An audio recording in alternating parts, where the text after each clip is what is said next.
And the film is visually stunning. I mean, I thought Simon did a great job as DP. Yeah, I thought so yes, too. yeah. We did too. Yeah. So the movie is entertaining. It's creepy.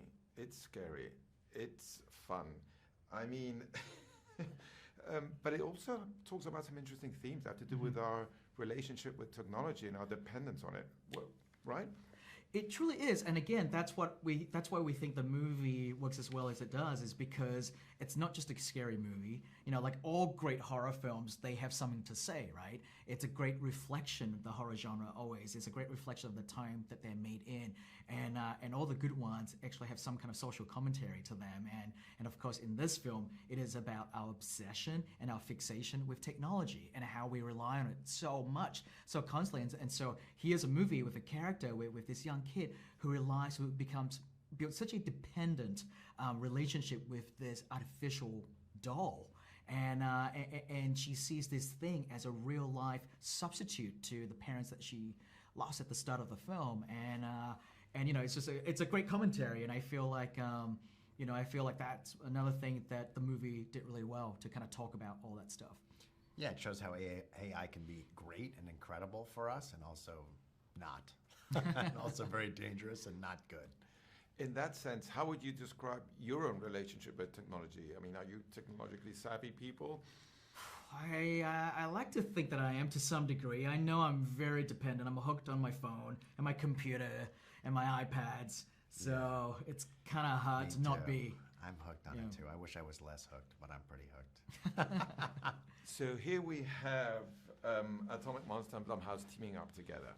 I think the fans are very excited about that. How did that all work out? Well, it worked out from when we first met and worked together through James directing the Insidious 1 and 2, and then producing and being very involved in all the movies going forward. Up to today, we're doing the fifth one. I remember when we actually, now people do this a lot, but you're like, we're calling it chapter, remember?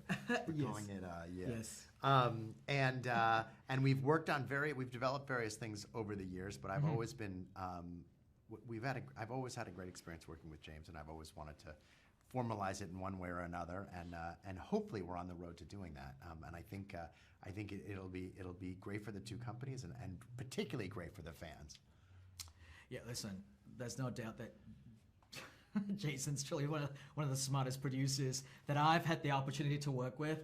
When I went off to start Atomic Monster, one of the things I did was like, I'm going to copy what Jason's doing. I'll look over and go, I'm going to write this down. You know what I mean? Like, you copy from the best, right? And I've always admired what Jason did, and you know, and how, you know, he's got a very good instinct about things, and that's one of the things I love about him is he's very much an old school producer in the sense of, like, you know, he recognizes talent, he knows how to do it, but then he approaches it in a very modern way. And I like that, and I see that as a great sort of like model for me, and I, you know, I always said, oh, you know what, if I do Atomic Monster, I don't mind being, you know, like the bastard stepchild of what Jason's doing. And to be able to now kind of come together and collaborate on future projects is exciting. And following up on that, what do you think makes this project so unique? Well, I mean, I think this project, M3GAN, is a great representation of us working together.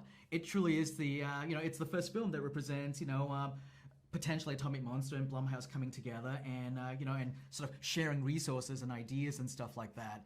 I hope that they could be many more M3GANs. At least that's the hope. Yeah, but I also think that there definitely will be. Hopefully there'll be more M3GANs, but there's definitely going to be, we're working on one, but there's going to be more films about, especially horror movies about AI, and what I think is special about this movie is it's kind of the first one about AI today. There have been what AI was 15 and 20 and 30 years ago is not nearly as threatening as what it is today, and I think we'll see more movies like this, but what's special about this is it's the first one. Both of you are total giants in the genre.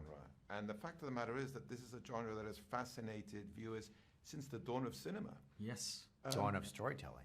Absolutely. Yeah. And before that, the dawn of storytelling.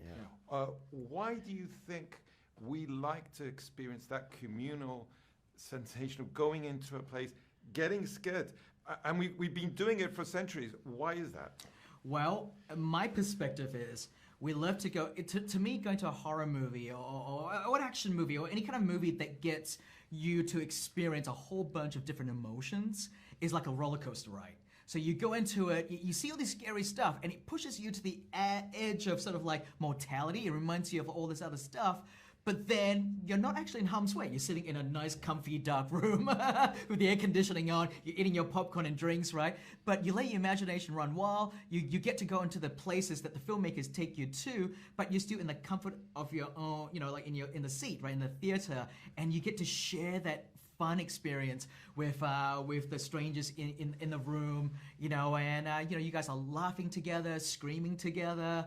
I think that's so much fun, and that's what makes roller coaster rides so fun, is because at the end of the day, it may be terrifying as you're going through it, but once the ride ends, you get up and you go back to the safety of your own home. Your life, yeah.